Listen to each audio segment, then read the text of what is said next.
Hello everyone, আমি বহরমপুর থেকে চলে এসেছি তোমাদের সাথে একটা ছোট্ট ভিডিও শেয়ার করতে। তা এটি বেশ কিছুদিন আগেরই একটা ভিডিও, বিভিন্ন কাজের চাপে ভিডিওটা আমার এডিট করা হয়নি। আসলে পরিবারের কেউ যদি শরীর খারাপ থাকে পরিবারের কারো, তাহলে কিন্তু কারোরই মন ভালো থাকে না।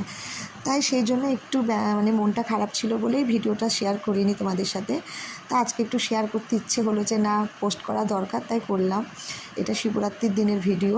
তাই সন্ধেবেলা একটু রেডি হয়ে আমরা একটু শিবের মাথায় জল ঢালতে যাব। সারাদিন নির্জলা উপোস করেই ছিলাম আমি, আমার শাশুড়ি মা আর আমার ছেলে।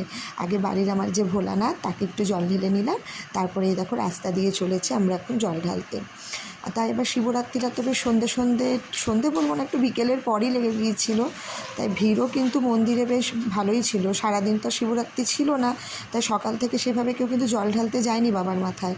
আর আমরা চলে এসেছি আমাদের পাড়ায় পাগলা বাবার মন্দিরে। তা বাবার মন্দিরে আসার পর দেখছি ভিড় তো আছে প্রতি বছরের মতনই, কিন্তু এবার কি হয়েছে, সন্ধেবেলা শিবরাত্রি লেগে যাওয়ার জন্য ব্রাহ্মণ পুজো করতে বসে গিয়েছিলেন।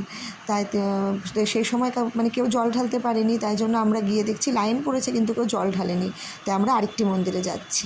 আর যাওয়ার সময় দেখো ছোটো ছোটো ভাইয়েরা কী সুন্দর বাঁকে করে বাবার মাথায় জল ঢালতে যাচ্ছে। কোথায় যাচ্ছে বলো তো ভাইয়েরা? সব পাতালেশ্বরের মন্দিরে। আর এই দেখো আরেক দল চলে আসছে। আসলে আমাদের বাড়ি থেকে না পাতালেশ্বর মন্দিরটা খুব একটা বেশি দূরত্ব না, কাছেই বলতে গেলে, পায়ে হেঁটে পথেই যাওয়া যায়। তা যাই হোক, আমরা চলে এসেছি দেখো নবরত্ন মন্দিরে। এটি কিন্তু আমাদের বহরমপুরেরই একটা ভীষণ প্রাচীনতম মন্দির, প্রায় অনেকেই এই মন্দিরটা চেনে। আর এই যে ঢুকে মায়ের দর্শন হয়ে গেল, এবার বাবার কাছে যাচ্ছি। এই মন্দিরে 9টি শিব দ্বারা বেষ্টিত কিন্তু এই মন্দির। তাই জন্য ভিড়টা না, প্রচুর ভিড় থাকলেও ভিড় মনে হয় না, কেন 9টা শিব আছে তো, যে কোনো একটা শিবকে সবাই বাবার মাথায় জল ঢালছে। তা আমরাও সেরকমই দেখো জল ঢালছি। আমি, আমার শাশুড়ি মা, আমার ছেলে সবাই বাবার মাথায় জল দিলাম। আর সবথেকে ভালো লাগলো, এই ভাই এখানে খুব সুন্দর অঞ্জলির ব্যবস্থা করেছে। এক একটা সময় দাঁড়িয়ে দাঁড়িয়ে বেশ অনেকেই দাঁড়াচ্ছে এখানে, একসাথে প্রায় 30-40 জন লোক একসাথে অঞ্জলি দিচ্ছে। তো আমরা ওখানে দাঁড়িয়ে পড়লাম, বাবার মাথায় জল দেওয়া হয়ে গেছে। এবার একটু সামনে ব্রাহ্মণ যখন মন্ত্র বলছে, একটু অঞ্জলি দিয়েই বাড়ির দিকে যাব। তো খুব সুন্দরভাবে এখানে অঞ্জলি দিলাম। আর এই মন্দিরটা না, এই ভিড়ের জন্য তো আজকে তোমাদেরকে গোটাটা ঘুরিয়ে দেখাতে পারলাম না। কোনো দিন যদি সকালের দিকে যায় তা তোমাদেরকে নিশ্চয়ই ঘুরিয়ে দেখাবো। অঞ্জলি হয়ে গেছে, এবারে দেখো বাড়ির দিকে রওনা দিলাম। এখন এবার বাড়ির দিকে, এবার বাড়িতে গিয়ে তো অনেক কাজ। এই যে বাড়িতে এসে ফ্রেশ হয়ে নিয়েছি, শাড়িটাও চেঞ্জ করে নিয়েছি।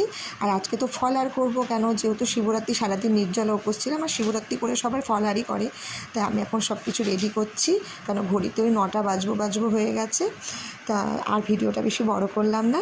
কেমন লাগলো জানিও, যদি ভালো লাগে একটা লাইক কমেন্ট করে দিও। ততক্ষণের জন্য টাটা।